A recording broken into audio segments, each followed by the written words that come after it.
Kalau emang lu merasa semuanya guys yang lu tonton, saudara-saudara gue semua merasa, lu minta maaf sama Tuhan.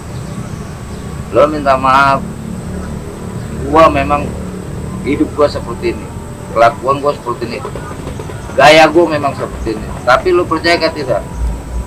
Tuhan suatu saat akan pakai gua yang lebih dasar daripada lu. Gak tahu itu kapan.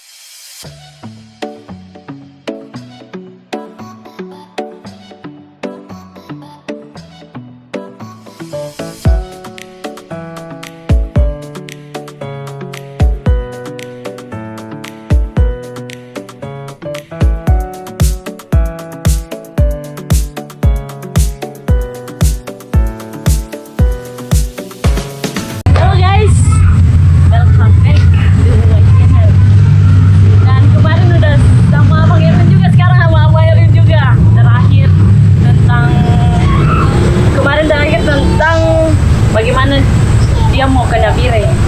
Boleh dijelasin sih, Mas? Ketika sampai Nabire, bagaimana? Kilo di Nabire. Waktu itu gua disuruh datang ke Nabire dengan Papi, dengan Daniel Alexander yang botak itu. Nah, jadi waktu itu gua di Jakarta dapat tikam gas. Berapa tuh sudah? 4 lubang. 4 lubang ini. Akhirnya dioperasi. Jadi waktu itu gua di rumah sakit Fatmawati. Gua dirawat di rumah sakit Fatmawati. Terus gua nggak punya uang 1.000 rupiah pun. 1.000 rupiah pun gua nggak punya uang. Karena ini gua sudah biru tuh, karena pisau itu ada racun, ada racunnya gua. Nah, selesai itu gua di rumah sakit, gua nggak ada yang bisa gua hubungi. Cuman satu saja yang bisa gua hubungi, cuman Papi Daniel Alexander. Masih simpan nomor. Udah masuk di kotak gua itu. Itu udah hafal dah. Nomornya dia tuh yang 292 itu udah hafal. Gua telepon dia, gua bilang, "Pi, saya masuk rumah sakit, saya tikam dengan orang di terminal begini. Selesai begitu, Abi bilang, di mana? Rumah sakit Fatmawati. Mungkin beliau ini nggak bisa datang, tapi beliau ini suruh anaknya, salah satu anaknya lagi tuh, ngeceklah ke rumah sakit. Pas ngecek rumah sakit, dia bilang, iya Pi, ini Erwin ada di rumah sakit. Nah, pada saat salah satu anaknya Papi datang ke rumah sakit, gua udah rasa lega gitu, Pak. Ada bantuan. Ada barang bantuan gua lagi. Gua nggak mati gua lagi. Masih dikasih itu pasan. Udah, selesai begitu. Rumah sakit, 3 hari gua dirawat rumah sakit, gua pulang. Pulang pun juga, gua bilang sama anaknya Papi ini satu dulu. Gua ngekos, tapi gua nggak punya uang buat bayar kos. Anaknya Papi lagi nih kasih buat bayar kos gua, kasih lagi buat gua makan. Selesai dari situ, baru 3 hari gua pulang dari rumah sakit. Papi telepon, "Nak, kamu berangkat ke Nabire." Gimana Pi? Sudah berangkat, di sana sudah ada saudaramu Banyak. tunggu. Sudah selesai begitu, gua berangkat dengan tiket. Waktu itu dengan bini pertama gua, tapi istri gua yang pertama udah pisah sama gua. Gua datang ke Nabire dengan bini gua dalam keadaan masih sakit. Nah, habis begitu selesai gua sampai di Nabire. Di Nabire gua dijemput, di pelabuhan Nabire itu gua dijemput dengan Bapak Novi, Staf Novi, almarhum, kalau sekarang udah almarhum dong. Nah, dia yang jemput gua. Terus gua dimasukkan di asrama, namanya asrama penjunan. Asrama penjunan itu guru-guru semuanya. Itu semuanya guru, dokter semua, cuman gua doang yang gembel. Cuman gua doang yang gembel ini. Yang ibaratnya nggak ada gelar, semuanya itu ada gelar. Nah, jadi sudah hari pertama atau bulan pertama, bulan kedua, bulan ketiga itu gua masih gimana? Masih bingung. Karena Papi nempatin gue di Nabire papi juga kan nggak ada posisinya di Nabire. Tapi di Jakarta. Nggak tahu Jakarta, nggak tahu di mana. Nah, jadi gue posisinya, gue bingung, gue mau bikin apa lagi. Nah, terus gue telepon papi, saya nggak ada kegiatan apa-apa. Loh, saudara-saudaramu di sana banyak, nak. Kamu minta saja bicara dengan saudaramu. Wah, waktu itu gue bicara dengan satu rumah sama gue tuh, namanya Stephen, orang Manado. Istrinya Egi. Nah, gue bicara sama dia, gue bilang gue mau ngojek. Nah, dia kasih motor ke gue. Gue ngojek. Nah, 1 bulan gue nggak setoran motor. Dipakai buat Nah, 1 bulan tuh gue nggak setoran motor. Tapi Egi dia. Terus saya itu gue bilang sama Stephen gue mau jualan saja nasi goreng. Nah, tiba-tiba Stephen kasih modal sama gue. Nah, 5 juta dia kasih modal 5 juta untuk selesai begitu gue jualan nasi goreng. Nasi goreng gue waktu itu Nabire termasuk laris. Nah, termasuk laris.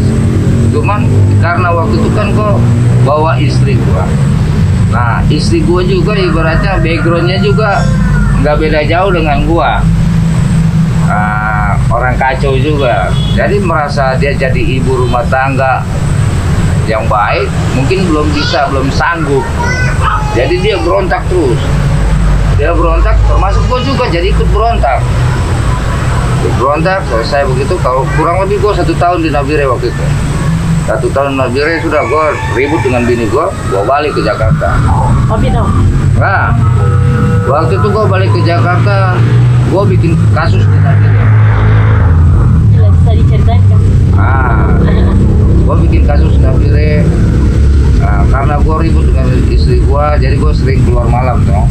Nah, tiba-tiba gue nggak tahu bagaimana, gue di jalan baku pukul terus dengan orang.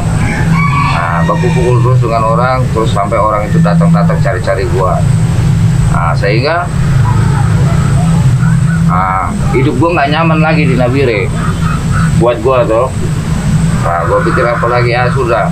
Posisi gue nggak ada uang. Terpaksa gue cari rentenir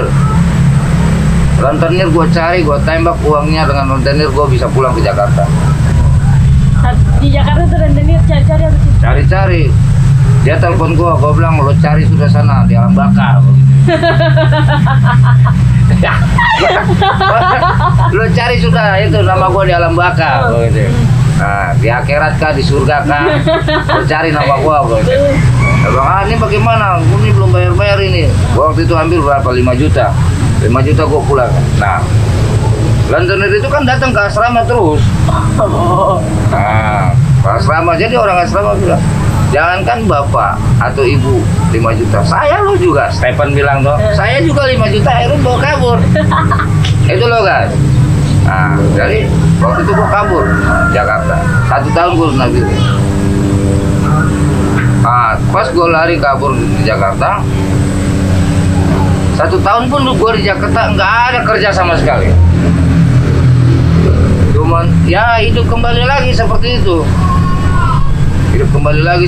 Pokoknya. Gue nggak jual. Gue nggak jual narkoba. Hidup gue di terminal saja. Nah, terus gue bilang 1 tahun gue begini saja, terpaksa. Papi telepon lagi, Papi Daniel.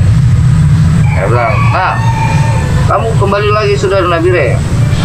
Papi suruh balik lagi ke Nabire. Gue berpikir lagi dengan kasus gua, dengan rentenir ini, dah.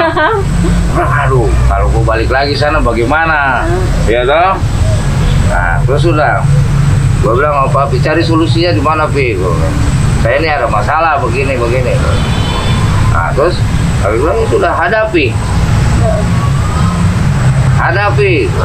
Jangan takut, Tuhan pasti ada.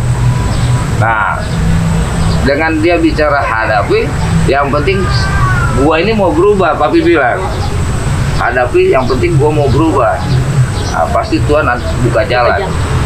Gua pikir. Gua bilang, oke, Pi, kirim uang tiket. Pas Papi kirim uang tiket, ada jadwal kapal, gua nggak berangkat. Terus Gua nggak di mana lo? berangkat. gua nggak berangkat. Uang itu gua buat bayar kos, buat makan, buat minum. Habis. Nah, terus papi telepon, udah sampai mana nak?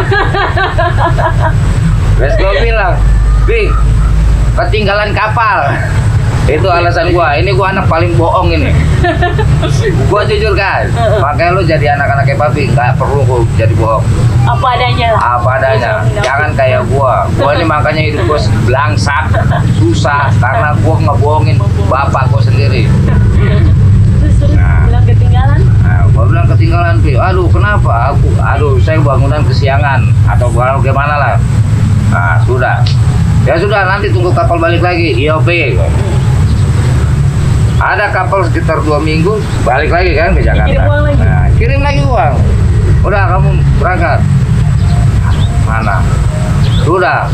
Gua berangkat naik kapal, tapi gua nggak ke tujuan ke Nabire. Gua nggak tujuan ke Nabire. Gua tujuannya ke Palu, ke Pantoloan. Ini kayak cerita Yunus lari dari panggilan terus. Nah, Sampai gua kan- pergi ke Palu. Papi tanya, udah di mana nak? Saya nggak jadi berangkat. Saya ada teman ajak pelayanan di Palu, saya bilang. Nah, terus papi bilang, ya sudah, kalau emang ada pelayanan di Palu, tidak apa-apa di Palu. Di Palu juga ada saudara-saudaramu situ nak. Dia bilang. Nah, gue dihubungi lah, dikenalin dengan anaknya papi juga. Nah, di Palu. Nah, namanya Mary apa siapa lupa gua di Palu. Nah, di sana tuh gua hidup sendiri. Bini gua nggak bawa. Mulailah di situ gua mulai benar sedikit nih kan. Sedikit saja. Gua ikut pelayanan di gereja, gua ikut pelayanan sana. Nah, tapi selesai habis pelayanan gua mabok lagi.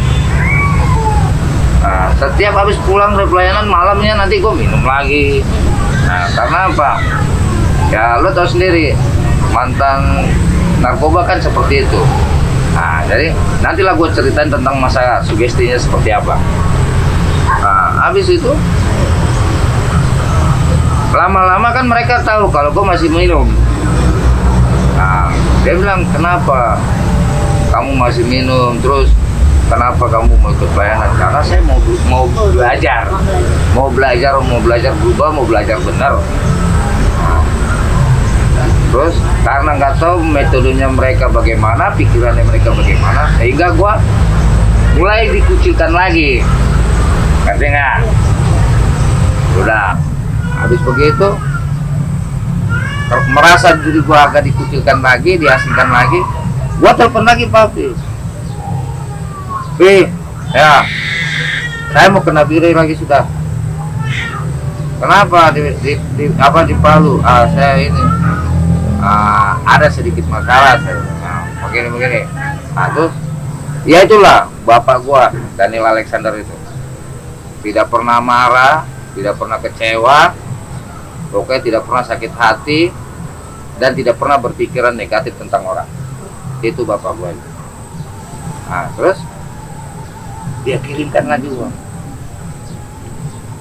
uang, baliklah gue ke Nabire. Ini betul. Ini baik, balik gue ke Nabire. Habis gue balik ke Nabire, gue ditempatkan bukan di asrama Penjunan lagi, tapi gue ditempatkan waktu itu di tempatnya Eko, bukan, jadi warung. Oh. Di warung. Jadi Eko punya warung, jadi gue ditempatkan di situ. Karena waktu itu posisinya orang-orang asrama mungkin ngeliat gue kelakuan gue seperti apa, jadi mereka tidak mau terima guys. Terlalu negatif. Nah, saudara-saudara yang ada di Nabire waktu gue datang kembali itu tidak ada yang mau menerima gue atau mau membimbing gue lagi, tidak ada yang mau. Jadi sehingga gue disuruh tinggal di warungnya Eko. Nah, warungnya Mas Eko. Pas gue suruh tinggal di warungnya Mas Eko itu, selesai dari situ, gue juga bermasalah lagi dengan Eko. Gue bingung, gue mau tinggal di mana lagi. Terpaksa gue bicara lagi dengan Jetli 01. Papi babi. Gue ngomong lagi dengan papi, bagaimana? Gue di sini diusir, gue di sana diusir. Tapi dicari rentenir yang Enggak. dia udah dilupakan. Itu mungkin sudah ada pembuktian lah, kan? Iya. Karena udah berapa tahun itu, udah lewat tangan 1 tahun udah lewat, udah berarti udah ada pembuktian lah. Lalu Langsung ceritain ke papi. gue cerita dengan papi bilang ya udah kamu pilih untuk sementara di mana. Gue tembak asrama Yudia. Gue pindah di asrama Yudia. Kerjaan gue kan di Nabire ini kan kalau tidak supir kerja bangunan. Terus kalau tidak bengkel. Jadi 3 pekerjaan itu yang selalu banyak orang, selalu diperlukan orang, terus banyak orang yang datang ke rumah mencari gua. Nah di Yudia itu, gua di asrama Yudia itu selalu gua kumpulin orang, teman-teman proyek. Ya tahu sendiri namanya teman-teman proyek pekerja bangunan itu pada saat lagi kumpul ya cari lelah, terpaksa minum, ya kan? Terus gue juga pernah menampung teman-teman gue yang kerja proyek itu sekitar 25 orang di Yudia. Nah, sedangkan asrama Yudia itu kan guru-guru semua. Nah, semua basicnya guru, cuman gue doang yang bukan guru. Gurunya Sat gue ini. Guru jalanan. Jadi seperti itu.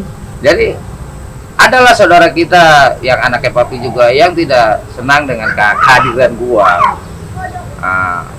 Terus sehingga dia ngomong dengan papi atau dia ngomong dengan saudara yang lain, atau dia ngomong dengan ketua yayasan yang berlebihan, gua kan nggak tahu. Iya loh.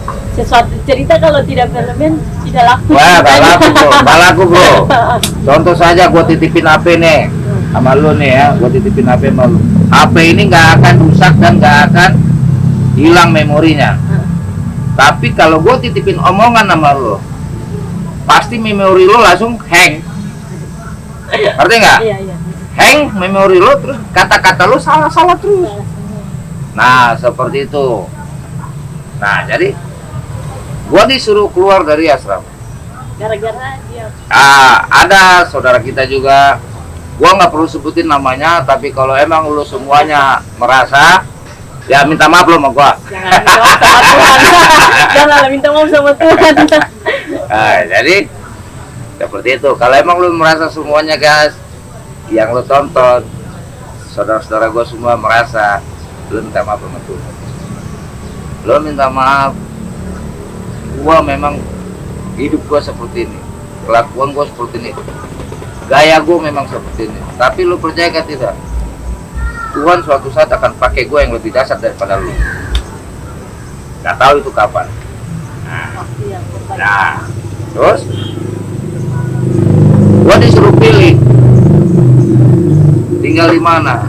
Gue pilihlah tempat ini. Tempat ini nih, gue pilih karena dulu ini tanahnya Papi Daniel. Tanahnya Papi Daniel terus diambil dengan masyarakat sehingga ribut. Papi Daniel kan tidak mau ribut. Karena Papi Daniel tidak mau ribut, gua orangnya seneng mau ribut, jadi gua tinggal di sini. Seneng banget cari ribut. Karena gua seneng orangnya cari ribut, jadi gua tinggal di sini. Gua tinggal di sini bro. Orang banyak, masyarakat tuh mau keroyok gua, mau bunuh gua. Kalau gua tinggal bilang, lu punya tanah bukan? Tapi alhamdulillah puji Tuhan sampai dunia hari ini gue masih sehat dan tanah ini jadi sekarang dibangun semua. Dan sekarang tanah ini sudah dikembalikan ke Papi Daniel Alexander. Jadi seperti itu. Nah, sampai sekarang gue bisa ada di Nabire ini. Dan sekarang gue punya istri, gue punya anak 4. Pekerjaan gue, aktivitas gue sehari-hari di sini cuma cuci motor. Kadang-kadang gue dipanggil untuk perbaiki motor. Kadang-kadang gue dipanggil untuk bikin rumah atau apa. Jadi gue nih cowok panggilan. Panggilan positif saja. Gue nih cowok panggilan. Jadi bukannya gigolo ya. Kalau gigolo dipanggil asrat. Kalau gua enggak, cari duit. Tapi keringet, bro. Kenapa tidak mau jadi guru? Kan banyak yang mau jadi guru. Kalau jadi guru, pendidikan formal gua nggak cukup dengan mereka. Kan bisa guru olahraga, Guru olahraga apa? Tiap hari gua cuma duduk minum. Nanti gua ajarin murid-murid minum lagi. Kan begitu. Kacau. Lebih kacau. Lebih baik gua menyendiri. Tapi gua bagaimana bisa menghidupkan anak istri gua dengan hasil keringat gua. Nah, ketika sampai di Nabila itu kan pasti banyak yang tidak suka, banyak yang rasa mengucilkan lagi juga. Apalagi dengan pasti ada omongan bilang sudah bertahun-tahun tapi tidak pernah berubah, masih sama saja, masih nakal, masih itulah. Bagaimana apa menanggapi hal itu? Kalau gua pribadi, orang lain atau saudara-saudara satu angkat sama gua, ibaratnya saudara-saudara anak-anaknya papi yang lain yang berpikiran negatif ke gua terima kasih. Kenapa harus terima kasih? Ya gua orangnya backgroundnya saja udah kelihatan tuh negatif. Ada badan tatoan begini, terus dilihat kelakuan gua jelek, ya memang gua orangnya udah jelek. Iya toh. Dilihat gua masih minum terus, ya memang gue ini tukang minum. Awalnya gua tuh dari narkoba. Nah, jadi kalau seandainya saudara-saudara yang ada di Nabila di sini berpikir mengucilkan gua, menjelekkan gua terima kasih. Karena apa? Dia udah tahu gua jelek, dijelekin lagi. Artinya nggak? Tambah jelek. Nah, kalau seandainya ada saudara-saudara gua yang di Nabila ini, anak-anak kayak papi yang ada di Nabila di sini, dia ngomong sama papi, "Papi, Erun sekarang dahsyat. Dia khotbah kanan kiri." Papi paling berpikir, Kaget. kan begitu. Itu enggak? Nah, yang benar. Kan begitu. Tapi Papa bangga sama. kan begitu. Tapi kalau saudara-saudara yang ngomong, "Papi, Erun tiap hari mabok. Papi, Erun tiap hari baku ribut terus dengan orang." Pasti kan papi cuma jawabannya, "Itu saudaramu, nak. Didiklah dia." Kan begitu. Tapi kalau seandainya ada saudara-saudara Nabi bilang, "Papi, Erun sekarang khotbah, ini segala macam." Papi bilang, yang betul. Betul gak sih? Nah, seperti itu. Makanya gue terima kasih sekali. Terima kasih sekali. Kalau ada saudara-saudara yang di Nabire, khususnya anak-anaknya papi sama dengan kayak gue, yang ngomong tentang gue jelek, gue terima kasih. Karena gue ini udah jelek. Kenyataan kan begitu. Ngapain? Jadi, kalau untuk perubahan hidup gue, bukan manusia, bukan lu semua yang bisa rubah. Yang bisa rubah gua dengan Tuhan. Pribadi gua sendiri dengan Tuhan. Kalau gua sudah benar-benar menyerahkan hati gua, membuka hati gua kepada Tuhan, Tuhan nanti akan yang bisa berubah semuanya. Nah, jadi bukannya orang lain. Karena proses berubah itu perlu waktu seumur hidup. Bukan perlu waktu lagi, itu memang long term. Jangka panjang sekali, nggak tahu tahun depan, nggak tahu hari ini, nggak tahu tahun besok, begitu. Jadi memang dibilang sering kita dengar khotbah Tuhan itu selalu dekat dengan kita. Memang Tuhan memang nggak pernah jauh dari kita. Karena apa? Tuhan yang ciptakan kita kok serupa dengan gambarnya. Dia tidak pernah menjauhkan kita. Kenapa Tuhan tidak pernah mau menjauhkan kita? Satu, Dia yang ciptakan. Dia kasih napas buat kita. Jadi napasnya Tuhan ada di kita. Nah, kenapa kalau santai kayak saya nih, kayak gua selalu dulu masuk penjara, mabok, ngerampok kanan kiri atau segala macam. Tapi kenapa gue masih diselamatkan sampai hari ini? Ya karena rohnya Tuhan ada di gua. Ngerti nggak? Kecuali rohnya Tuhan udah nggak ada di gua, ya kok ngek. Nah, pada saat ini rohnya Tuhan masih ada di gua, ya Tuhan dekat sama gua. seperti itu. Kan sekarang jadi ayah yang namanya juga Ah, figur ayah. Kalau macam mereka tahu atau dengar dari orang sih ayah lu kayak gini mantan gue mantan mobil mana itu menampilkan figur ayah yang baik begitu. kalau gue menampilkan figur ayah yang baik, gue sih bukan orang rohani ya. Gue bukan orang rohani. Jadi gue mengajarkan sama anak gue yang realitas sesuai dengan matanya dia yang dia lihat. Kalau seandainya contohnya anak gue misalnya keluar kamar nggak pakai sendal, gue bilang pakai sendal. Nanti kalau kena paku bagaimana? Kena beling bagaimana? Jadi gue ajarkan seperti itu. Walaupun dia mendengar atau dia melihat, gue masih duduk dengan teman-teman gue. Tapi kan pada saat nanti dia mau remaja, gue kasih himbauan. Himbauannya seperti ini. Sekarang mungkin anak-anak gue belum mengerti untuk ketujuan ke situ. Mungkin nanti anak gue kalau seandainya dia mengerti, mungkin di SMP lah ya.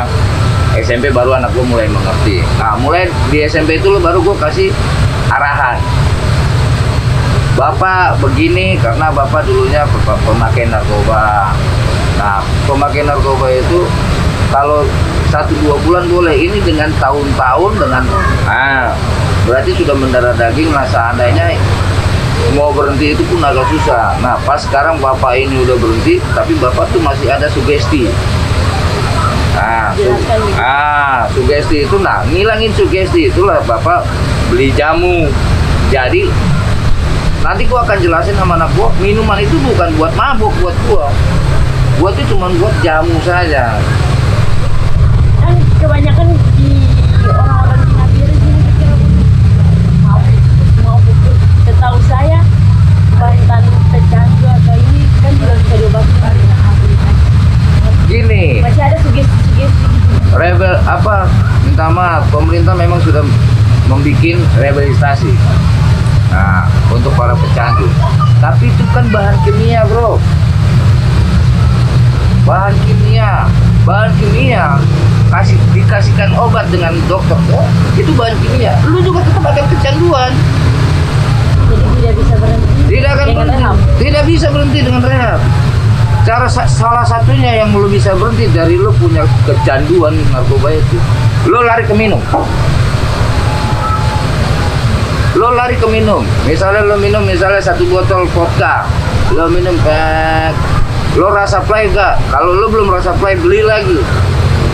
Nanti kalau lu udah rasa play, udah tidak ada. Beda kalau seandainya pecandu narkoba yang baru-baru bisa. Tapi kalau pecandu kayak gua yang sudah ibaratnya sudah dengan tahun-tahun, itu nggak bisa. Nggak bisa. Bisanya ya itu sudah ngilangin rasa sugestinya itu, lo beli minuman. Jadi buat orang-orang yang paham. Nah, jadi ya terserah lo dah, bro. Mau nilai gua tentang apa? Gua mau dibilang gua mau membela diri kah atau apa, terserah. Yang penting gue punya resepsi, gue punya jalur untuk memberhentikan diri gue dengan sugesti gue itu, gue lari ke minum. Nah, dan lari ke minum itu juga bukannya gue mabok kayak jalan sempoyongan begini-begini, enggak. Tapi kan di mata mereka mabuk itu tidak baik, apalagi kumpul-kumpul kayak tidak jelas gitu. Kan gue udah bilang, background gue bukan dari gereja. Beda dengan orang-orang. Background gue bukan dari orang kaya. Background gue bukan dari orang keluarga yang utuh. Background gue dari seorang pemberontak. Ngerti nggak? Kalau seandainya background lo dari gereja, lo tahu. Dan sekarang minta maaf, dari gereja saja, yang backgroundnya dari gereja saja masih pemberontak. Apalagi gue seorang pemberontak mau dibenerin. Bukannya susah. Long time. Dan bukan tangan besi. Lo didik gua, lo ajarin gua dengan tangan besi. Lo ribut malah sama gua.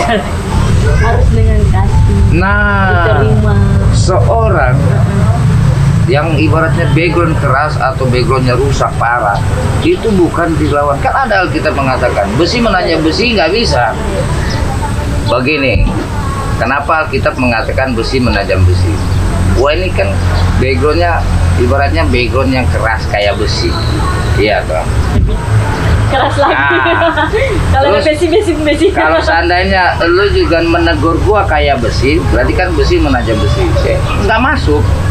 Nah, cuman satu yang bisa mengerti, ya orang tua seperti Papi Daniel Alexander.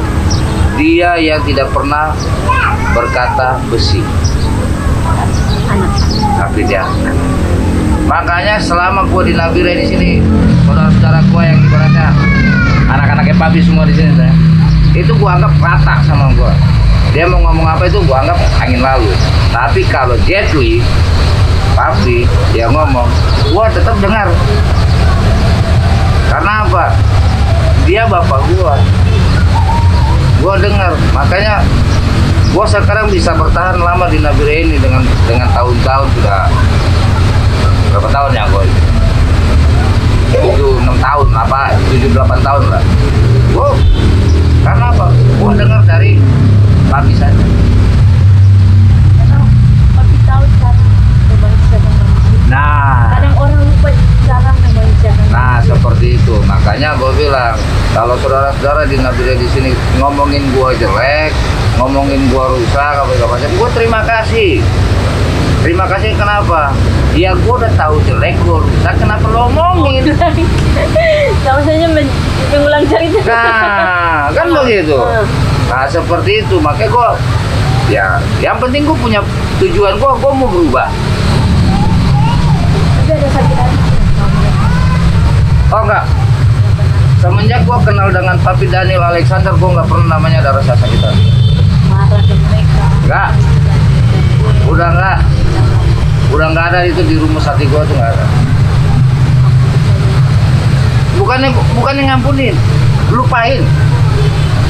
Kalau ngampunin tuh lu susah, lupain. Lu pernah nggak ngampunin orang? Tandanya gua tampar misalnya, pak, lu nggak ada salah. Lu ngampunin gua? Bohong kali. Bohong kali kalau ampun ya. Seperti itu. Tapi caranya bagaimana? Walaupun lo jengkel, hati lo kesal seperti apa? Kalau lo inget-inget terus kan lo sakit hati. Buang-buang waktu, Buang buang waktu. energi. Lebih baik lo cari kegiatan yang lain, lupakan. Dari lo bikin kegiatan yang lain, lo lupakan. Itulah yang ditimbul Bilang. rasa sakit hati itu lah. Menger? Ngerti. Begitu bro. Tapi yang tadi balik lagi yang di Yudian. Tadi kemarin ada orang bilang ada pro dan kontra antara suami dan istri di Yudia. Dan pengen ditikam sama istri itu time gimana itu? Jadi ceritanya begini. Waktu itu gue di Yudia, gue dapat, gue tinggal di Yudia itu gue dapat proyek kerjaan. Nah, proyek kerjaan itu memang sudah selesai. Jadi gue sudah bagi-bagi anak-anak gue kerja. Nah, karena udah gue bagi-bagi duit semua ini, mereka ngajak refreshing. Nah, saya bilang bang, ayo refreshing, ayo gue bilang. Nah, gue refreshing dengan teman-teman gue, kebablasan sampai 4 hari 4 malam nggak pulang. Nah, 4 hari 4 malam nggak pulang. Pas gue pulang, gue tidur sampai rumah. Pas gue bangun, gue cari motor gue nggak ada. Dijual motor gue sama bini gue. Bini Yang ini sudah. Sekarang. Nah, terus dijual sama bini gue. Tiba-tiba gue bilang kenapa harus jual? Nanti gue mau jalan bagaimana? Ribut lah. Namanya rumah tangga tuh ribut. Ribut nggak tahu bagaimana. Istri gue langsung ambil pisau. Nah, istri gue ambil pisau ya, gue juga terus terang gue nggak berani. jadi diam kabur. Ya gue kabur lah. Daripada nanti gue kena tikam atau bahasa kasarnya gue lawan dia, gue ambil pisau, gue tikam dia, ya ruginya juga gue tau. Jadi ya gue mau tidak mau gue harus lari. Jangan sampai ada permasalahan lagi yang lebih fatal. Jadi seperti itu. Sudah dijelaskan. Jadi yang ada orang ngomong katanya gue takut dengan istri, memang gue akuin gue takut dengan istri. Nah, bukannya apa-apa. Dari istri gue punya anak. Nah, jadi dari istri gue punya keturunan dan gue punya generasi hidup. Tapi kan banyak orang bilang abang itu nih banyak istri. Ya, dulu gue ini gini, Sorry tapi nanya gini punya dijelasin aja. seperti begini. Tidak ada namanya laki-laki itu tidak rakus dengan perempuan. Ya. Orang yang sudah menikah dengan 30 tahun, 40 tahun tetap dia masih mau cari perempuan yang lain. Ya. Kenapa gue bilang begitu? Gue nggak munafik, gue orangnya nggak munafik. Gue ini manusia dan laki-laki yang jantan. Nah, penjantan tangguh lah kalau dibilang lagu tuh. Lagunya Selen Seven tau? Nah, penjantan tangguh. Gue nih penjantan tangguh.